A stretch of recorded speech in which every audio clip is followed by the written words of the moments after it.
여러분의 아침을 함께합니다. 94.5MHz YTN 뉴스 FM 신율의 출발 새아침.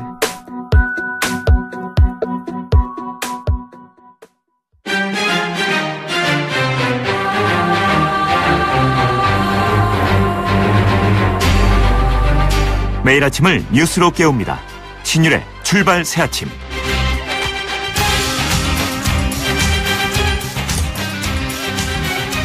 지금 국민 안전과 평화적 상황 관리가 우선이다. 이 말은 문재인 대통령이 어제 서울 여의도 63 컨벤션 센터에서 통일부와 노무현재단 서울특별시 공동주최로 열린 이 14 정상선언 10주년 기념식에서 한 말입니다. 지금 우리 정부의 고뇌를 느낄 수 있게 하는 부분인데요. 지금과 같은 상황에서 과연 우리는 무엇을 할 수 있고 또 해야 하는가에 대한 고뇌의 표현이라는 생각입니다. 북한과 미국의 대치는 끝이 보이지 않고 있고 실제 미국과 북한이 부딪히는 것 아닌가 하는 불안감이 전 세계를 덮치고 있습니다. 이런 시기일수록 이성적 판단이 필요합니다. 국민들이 함께하는 집단 이성만이 제대로 발현될 때 그런 소리가 전 세계에 전해질 수 있기 때문입니다. 신율의 출발 새 아침 오늘 순서 시작합니다.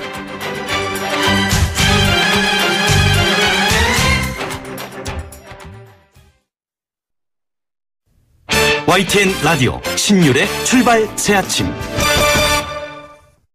예, 지금까지 들어온 뉴스 정리해 보겠습니다. 백병규 시사평론가 스튜디오에 나와 계십니다. 어서 오십시오. 안녕하십니까.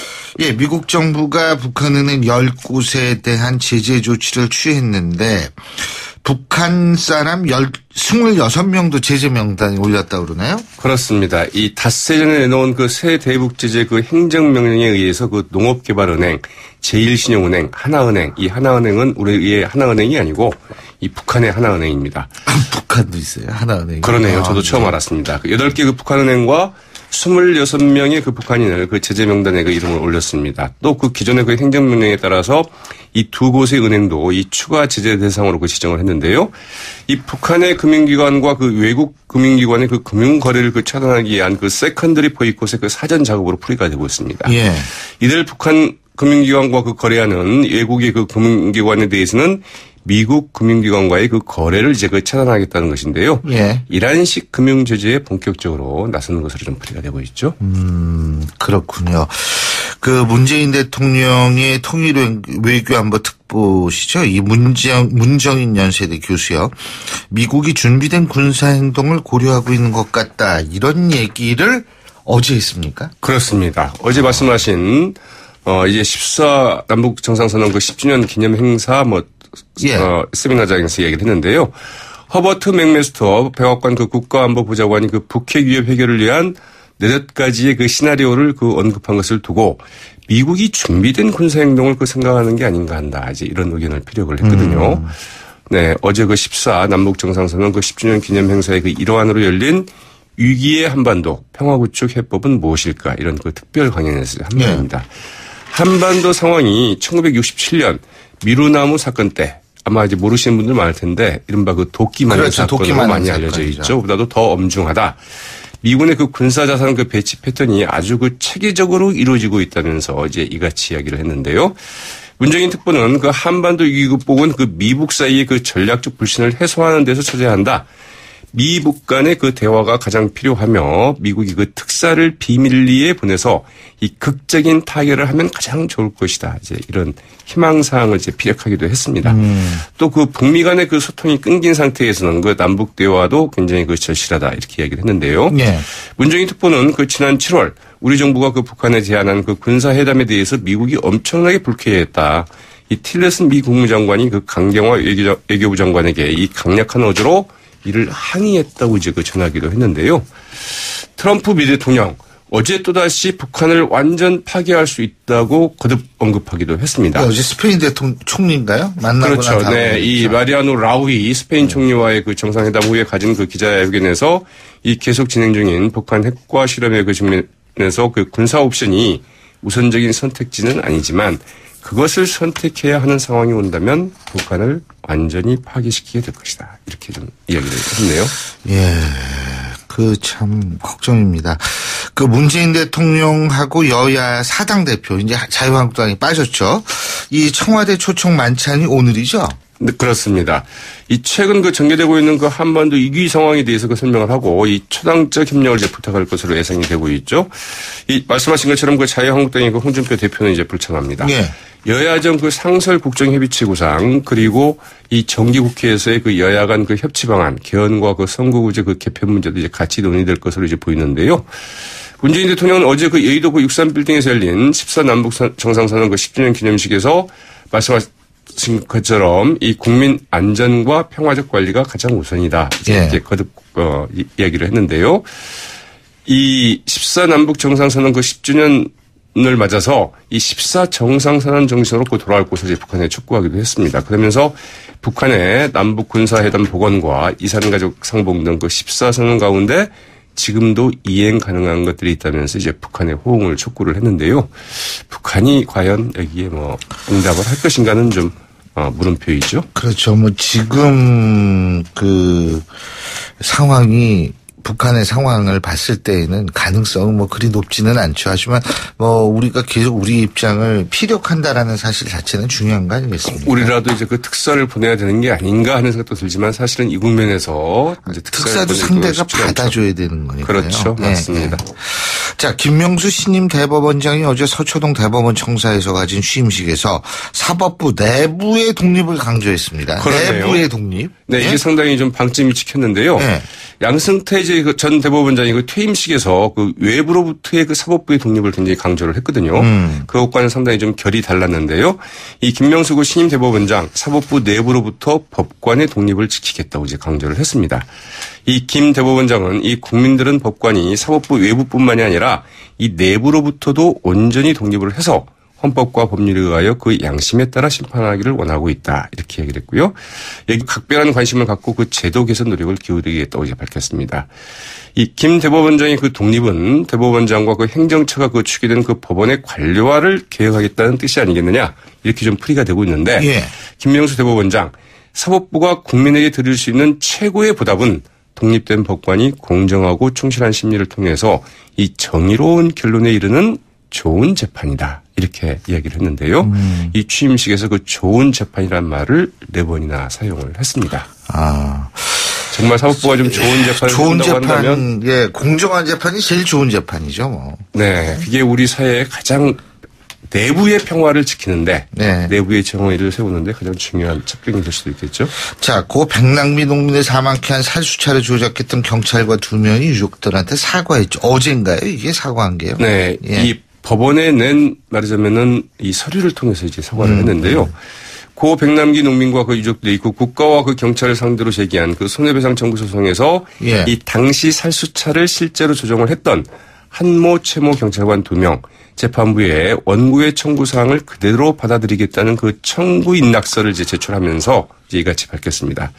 이들은 청구인 낙서에서 이 국가 공권력의 그 행사로 인해서 그 사망의 결과가 그 발생한 이상 더 이상 유족들이 그 아픔을 외면할 수 없기에 무거운 마음으로 그 원고들의 청구에 대해서 이를 모두 수용하고자 한다. 이렇게 밝혔고요. 네. 고개 숙여 사죄드린다고 이제 이야기를 했습니다. 고 백남기 그 유족들은 이들 국가와 그 강신명 당시 그 경찰청장 그리고 구은수 당시 서울지방경찰청장 그리고 살수차를 직접 조정했던 한모 최모 경장을 상대로 그 총 2억 4,100만 원의 그 손해배상을 청구를 했는데요. 네. 한모 최모 경장에는 그 각각 5천만 원씩의 그 손해배상을 청구를 했습니다. 이를 이제 본인들이 받아들이겠다 이렇게 이제 얘기를 한 거죠. 이들 2 경관은 이를 모두 받아들이겠다고 이제 밝히면서 사고 이후 그 유족들을 찾아뵙고 용서를 구하려고 그 하루에도 수십 차례 고민하고 또 고민하였으나 경찰의 그 최고 말단 직원으로서 그 조직의 뜻과 별개로 나서는데 그 선뜻 용기가 나지 않았다. 저희가 속한 조직이 좀 야속했다 이렇게 밝히기도 했습니다. 예. 이들은 더 이상 그 비겁한 변명을 하지 않으려 한다면서 유족들의 아픔에 대해서 그 국가가 먼저 나서지 않는다면 저희 스스로 용기를 내어 사죄드리는 것이 인간으로서의 그 최소한의 그 도리라고 생각하며 그러한 양심의 소유에 따라 결단하겠다고 밝혔습니다. 예, 오늘 말씀 여기까지 듣겠습니다. 고맙습니다. 네, 고맙습니다. 예, 지금까지 백병규 시사평론가였습니다.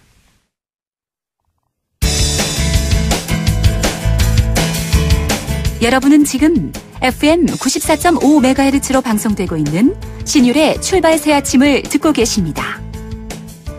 의견 주실 분은 짧은 문자 50원, 긴 문자 100원의 이용료가 드는 휴대전화 문자메시지 우물정 0945번으로 의견 남기실 수 있습니다.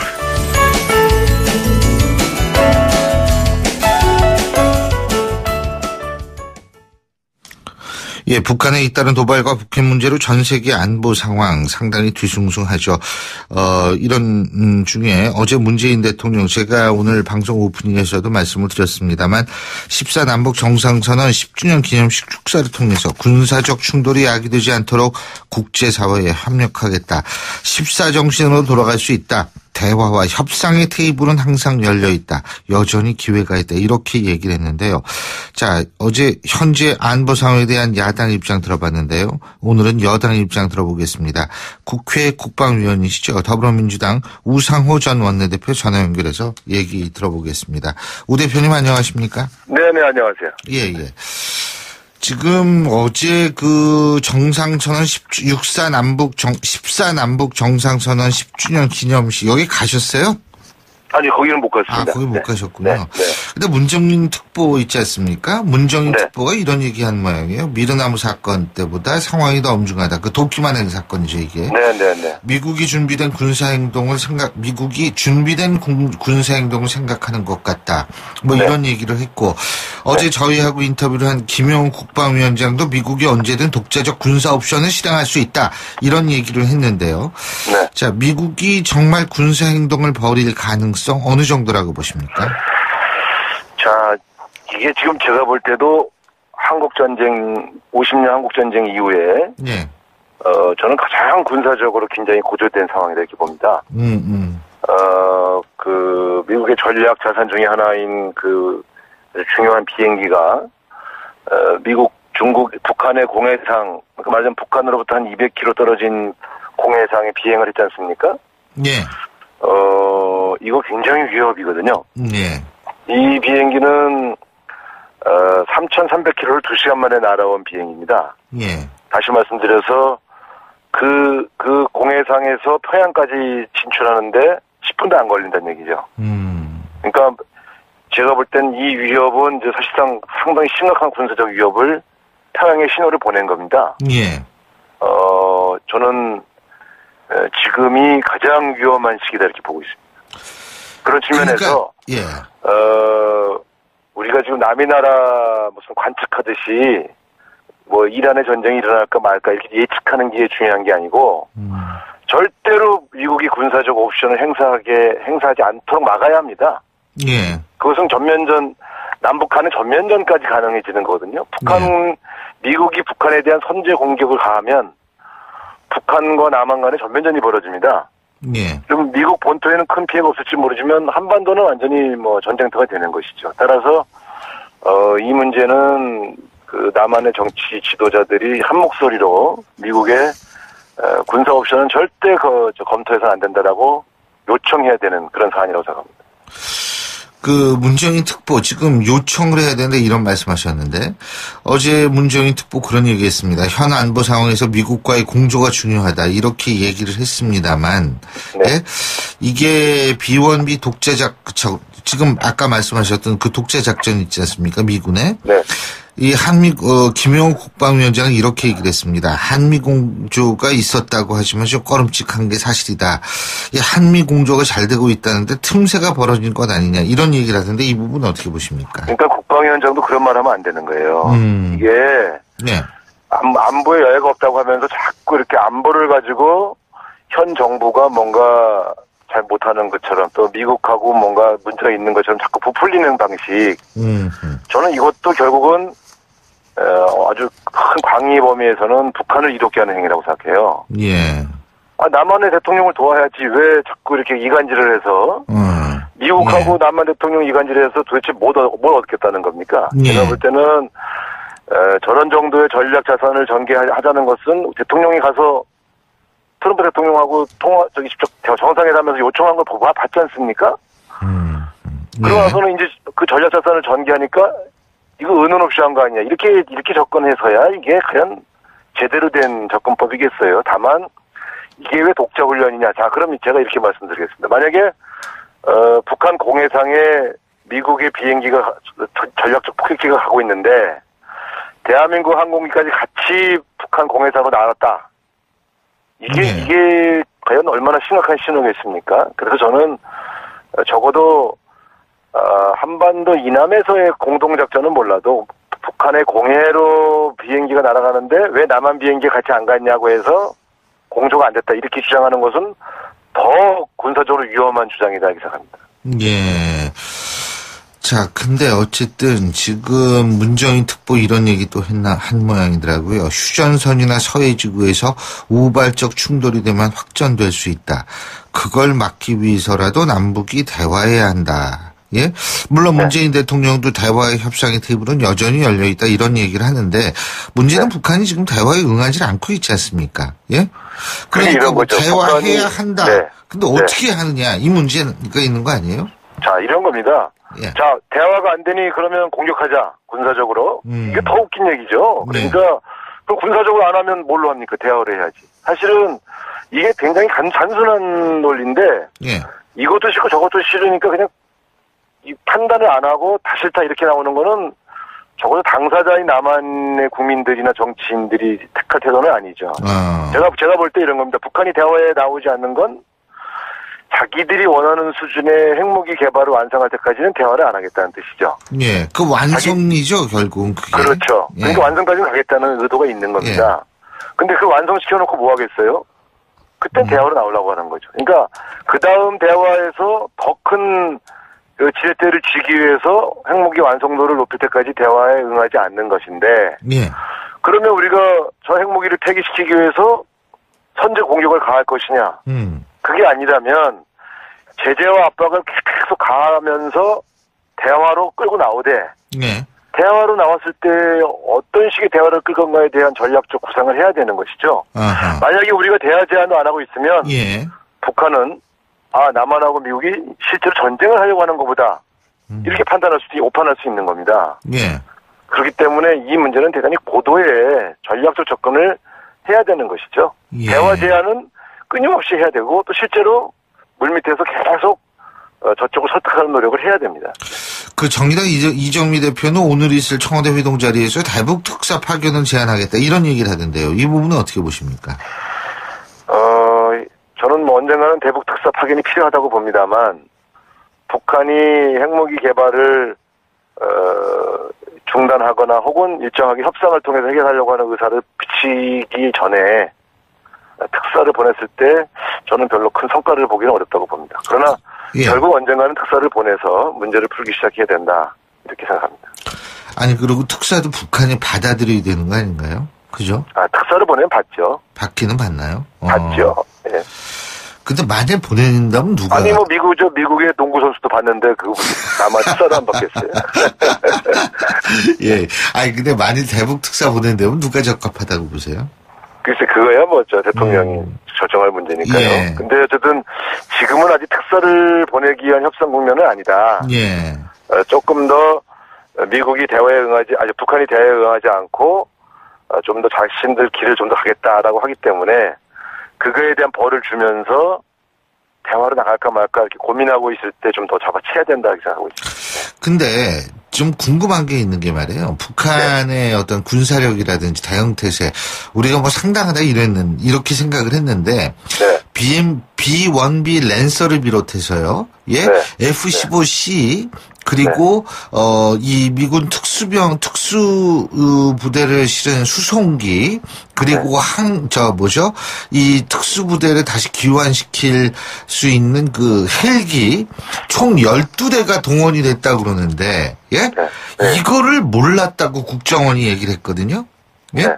어떻게 보십니까? 그러니까 몰랐다고 보는 징후가 적어도 저 정도의 전략 자산이 전개되면 동해안에 있는 뭐 예를 들어 여러 가지 미사일 부대라든가 또 여러 가지 포대 그리고 그 여러 가지 경계 태세들이 좀 변화가 있어야 되는데 그게 전혀 변화가 없었기 때문에 몰랐다고 이제 판독을 하고 있는 것이죠. 자, 여기서 이렇게 말씀드릴 수 있습니다. 북한이 왜 핵무기에 열중하겠습니까? 재래식 무기가 열등하기 때문에. 재래전으로 하면 이길 수가 없거든요. 그러니까 더 강한 것을 하나 보유하고 있음으로써 외국의 침략을 막겠다 이제 이런 생각을 가진 것이죠. 그러니까 실제로 지금 북한은 남한을 군사력으로 적화할 수 없다는 걸 너무 잘 알고 있고요. 네. 미국하고 전쟁을 했을 때 이길 수 없다는 것도 너무 잘 압니다. 그러니까 핵무기를 보유함으로써 혹시 미국이 자기들 얕봐서 이라크처럼 이렇게 선제 공격하는 것을 막겠다는 리비아도 생각인데. 있죠, 리비아도. 예. 그렇죠. 리비아 사례를 제일 고민을 하고 예. 있는 건데. 그렇기 때문에 실제로 우리가 아는 것보다 북한이 갖고 있는 첨단 무기나 첨단 그 정보 자산들이 약합니다. 예. 그렇기 때문에 아마 제가 봐도 국정원의 분석이 맞았을 거라고 봅니다. 근데요, 그렇다면, 예? 네. 뭐, 네. 북쪽은 뭐, 영공 넘지 않아도 자위적으로 대항할 권리가 있다. 지금 이런 얘기를 하는 건데, 이게 다 네. 허풍일 수 있다는 거 아닙니까? 그러니까 이제 이런 데서 오는 건 뭐냐면, 그 자체로는 정밀하게 타격할 수 있는 능력이 있는 것처럼 얘기하는 건 뻥인데요. 예. 저렇게 깜깜해서 잘 모를 때는 막 쏠 수가 있죠. 근데 그게 더 위험한 거 아니에요? 그게 그래서 제가 볼 때는 그 북한 공해상으로 그 미국의 전략 자산을 전개한 것은 저는 솔직히 말씀드리면 잘못했다고 생각하는 편입니다. 트럼프 대통령도 좀 자제해야 돼요. 지금 김정은이가 아무리 엉망이라고 해서 미국의 대통령까지 저렇게 말을 함부로 하고 막 위협하고 뭐 이렇게 군사적으로 실제 행동을 하고 이런 거는 저는 상당히 좀 위험하다고 봅니다. 사실 지금 저것 때문에 전쟁의 위기가 고조되고 있다 이렇게 우리가 봐야 되는 거 아니겠어요? 예. 그리고요, 네. 지금 그래서 우리 정부 어떻게 해야 됩니까? 간단하게 말씀해 주시죠. 아니, 지금 진행하는 것처럼 예. 저는 국제사회와 함께 제재와 압박의 수준을 높여가면서 예. 또 트럼프 대통령과 공조를 통해서 군사 옵션을 검토하지 못하도록 말리고 예. 그래서 또 한편으로는 북한을 대화의장으로 끌어들이기 위해서 여러 가지 다양한 유인책을 쓴 이 세 가지 정책을 계속 지속적으로 피는 방법 말고 다른 묘안은 없습니다. 예. 아휴, 참. 자, 다음 주가 추석 연휴인데 말이에요. 연휴 네. 같지가 않아요. 하도 이 그렇죠, 말입니다. 일들이 지정선에서. 많아가지고. 예. 오늘 말씀 잘 들었습니다. 네. 고맙습니다. 감사합니다. 예, 지금까지 더불어민주당 우상호 전 원내대표였고요. 신율의 출발 새 아침 1부 순서 여기서 줄입니다. 잠시 뒤 2부에서 뵙겠습니다. 소통의 아침을 여는 공정한 목소리. 신율의 출발 새 아침. 신율의 출발 새 아침 2부 순서 먼저 광고부터 듣겠습니다. YTN 라디오 신율의 출발 새 아침.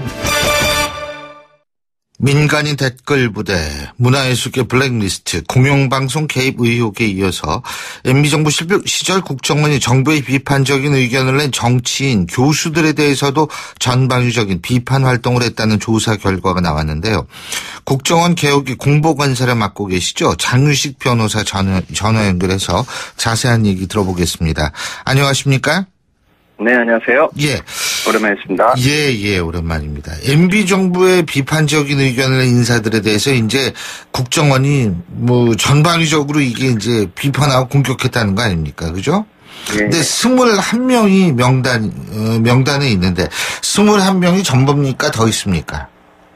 일단 현재 기록을 통해서 발견된 것은 21명이고요. 예. 뭐 특별히 누구누구 등 이렇게 해서 발표하지는 않았습니다, 이번에는. 예. 그러니까 일단은 21명이군요. 그죠? 예. 그러니까 이게 댓글로 이 비판 활동을 했다는 거예요, 국정원이? 오프라인, 온라인을 망라해서 한 것이고요. 예. 주로 이제 당시에 원세훈 원장의 지시하에서 진행이 됐고 심리전단을 중심으로 해서 진행된 내용입니다. 오프라인은 어떻게 하는 거예요? 시위 같은 걸로 하는 겁니까? 이번에 밝혀진 내용은 이제 좀 보수단체들을 이용해서 시위를 하거나 아니면은 신문 광고를 게재하는 그런 식의 방법들을 사용했죠. 예. 그러면은 이 온라인 활동 같은 경우에는 이 국정원 직원들이 이제 아이디 만들어가지고 댓글 달고 비판했다 이런 얘기군요. 네? 예. 그동안 알려졌던 방식들하고 비슷합니다. 그리고 직원들이 하기도 하고, 내용을 보면은 지난번에 밝혀진 외곽팀, 민간인들을 이용해서 진행한 그런 내용들도 나옵니다. 우리 장 변호사님께서 보실 때 제일 좀 이런 것까지 했나? 이렇게 황당한 부분이 있으시면 어떤 거를 말씀하시겠어요? 이번에 좀 특징적인 것은, 예. 오히려 지금 현재의 야당 인사라고 볼 수 있는 여러분들, 특히 예. 이제 홍준표 대표나 예. 또 원희룡 제주지사나 심지어는 윤창준 전 대변인과 같은 이런 분들까지도 전부 거기에 포함이 돼 있고, 그게 결국은 생각의 같고 다름을 떠나가지고 당시 권력기관, 정보기관이 사유화된 상태에서 어떻게 보면은 여야를 불문하고 조금 비판적인 의견을 가진 사람들에 대해서는 전부 이런 내용들이 진행이 됐다라고 하는 것이 좀 충격적이기도 하고 새로운 내용이고요. 방식은 여러 가지가 있습니다만 이 정치인들에 대해서 규정을 한 거 보면은 예를 들어서 홍준표 대표 같은 경우에는 아타가 구별이 안 돼가지고 아군의 총질을 할 사람이라든가 또는 누구에 대해서는 카멜레온 같다든가 이런 규정 자체가 좀 너무 신랄하게 돼 있어서 그런 부분이 좀 눈에 띄었던 것 같습니다. 근데 이 사람들이 제일 본격적으로 시작됐던 게 고 노무현 대통령 서거 직후입니까? 전반적으로 원세훈 원장 취임 이후라고 보면 되겠죠. 그리고 원세훈 원장이 몇 년도에 취임했죠? 2009년에 2009년 1월에. 예. 그 이전에 아시다시피 이명박 정부가 상당히 압도적인 표차로 대통령이 당선되고 나서 2008년 한 해 동안은 이런 일이 별로 없었는데 그때 광우병 촛불 시위 이후에 정신 없어가지고 그런 거 아니에요? 예. 그 이후에 완전히 기조가 바뀌었죠. 이제는 뭔가를 장악을 해야 되겠다. 이런 생각들도 하고 있었던 것 같고요. 그래서 완전히 전국 운영의 기조가 바뀐 이후에 국가정보원이 그런 일들에 동원이 됐다라고 볼 수가 있습니다. 그러니까 이명박 정권이 광우병 때문에 하도 시달려가지고 이제 이렇게는 안 되겠다 이래가지고 이제 이런 국정원을 동원한 장악에 나섰다 이렇게 볼 수 있군요. 그죠? 그렇습니다. 예. 그러니까 광우병 반대 촛불 시위라는 게 결국은 이명박 정권의 어떤 이런 나쁜 짓에 도화선이 됐다 이렇게 볼 수 있겠네요. 그죠? 좀 안타까운 일이죠. 예. 네, 그렇군요. 지금 자유한국당도 국정원 개혁위의 발표에 대해서 국가안보에 전념해야 할 정보기관에 있을 수 없는 정치 개입이다. 야권 분열 노리는 이간질이다. 말려들 생각이 없다. 이런 논평을 냈는데 이 부분은 어떻게 보십니까? 이게 있을 수 없는 정치 개입이라는 게 이명박 정권 때 정치 개입을 얘기하는 건지 이거는 모르겠어요. 예. 과거에 숨겨졌었던 진실이 밝혀지는 것이고요. 물론 적폐라고 하는 부분이 우리 사회의 전반적인 발전을 위해서 좀 성장통 같은 거기도 하지만 이것 자체에 너무 매몰돼서는 안 된다고 생각하고 있습니다. 그리고 저희 개혁위가 원래 활동하고 있는 것은 대공수사권 문제라든가 인권 침해 문제라든가 이런 문제를 발견세곤하기 위해서 국가정보원을 제도적으로 어떻게 개혁할 건가 이 부분에 사실 집중이 돼 있고요. 그 과정에서 과거에 어떤 일이 있었는지 숨겨져 있었던 부분을 밝히는데 거기에 어떤 관여됐던 분들이라든가 이런 분들이 반발하고 계신 거죠. 근데 저희가 볼 때는 이런 정치적인 의도를 가지지 않으려고 정말 노력을 많이 하고 있습니다. 당연히 노력하시겠죠. 근데 제가 갑자기 장윤식 변호사님이 대공수사권 인권 문제 말씀하시니까 갑자기 생각이 나는데, 지금 김미화 씨나 아니면은 김재동 씨나 이런 분들의 김규리 씨에 이르기까지 다 인권 침해 아니겠습니까, 이게. 그죠? 이것도 그렇죠. 인권 문제인데, 혹시 국정원이 대공수사라든지 수사를 하는 과정에서 드러난 인권 침해 사례 같은 것들도 조사하십니까, 지금? 저희 적폐청산 TF에서는 지금 15가지 정도의 과제를 가지고 조사를 하고 있습니다. 그중에 대부분의 것들은 정치 개입과 관련된 것들이고요. 지금 소위 서울시 공무원 간첩 사건이라고 얘기하는 이우성 사건, 그게 중요한 관련 사건으로 되어 있습니다. 그리고 탈북자 보호센터라든가 이런 부분에 대한 개선 문제도 지금 논의를 하고 있고요. 하나원 말씀하시는 거예요? 네네. 하나원은 이제 거길 나와가지고 하는 거고요. 옛날에 과거에 합신센터라고 얘기했던 합동신문센터, 지금은 이제 북한 이탈주민 보호센터라고 이름을 바꿨습니다만, 그 부분에 대한 개선 문제도 좀 논의를 같이 하고 있습니다. 지금 정치 개입이 많은 부분을 차지한다고 말씀하셨는데 가장 중요한 거는 이걸 누가 지시했고 기획했는지 이런 부분 아니겠어요?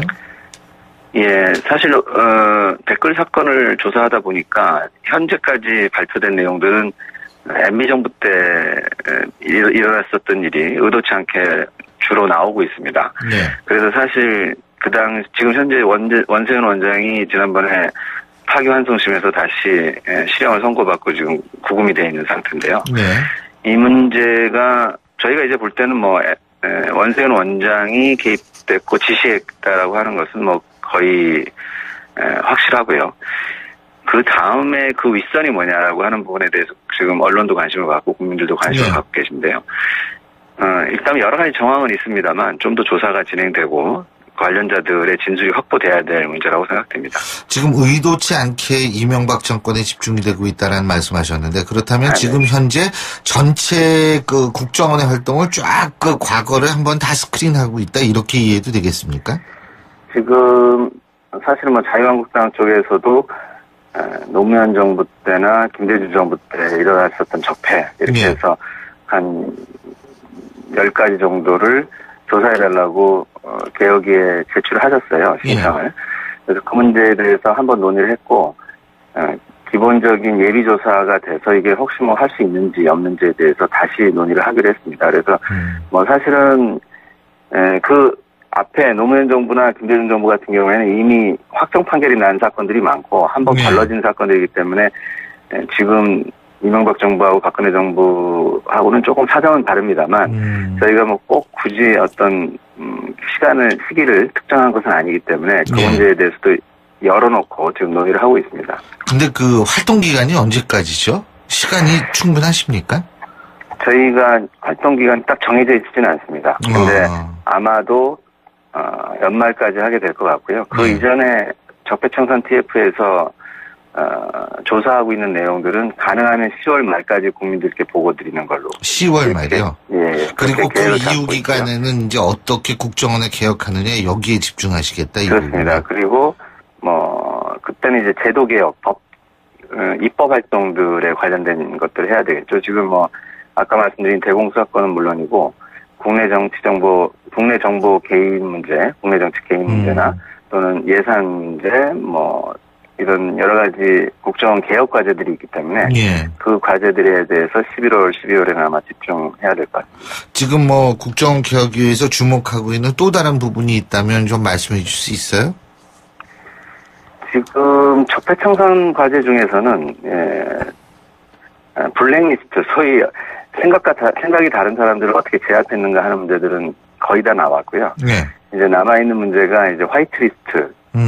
지금 검찰에서도 다른 경로로 조사를 하고 있습니다만, 그 문제가 좀 집중될 것 같고요. 그 다음에, 과제 중에서는 세월호 문제하고 아까 말씀드린 유우성 사건, 이 정도가 아직, 조사가 많이 진행되지 않았기 때문에, 이 문제에 대해서 국민들께 보고 드릴 기회가 있을 것 같고요. 그 다음에, 반복된 얘기입니다만, 국회에서 어떻게 이걸 입법할 건가 하는 문제에 대해서 집중을 하고 있습니다.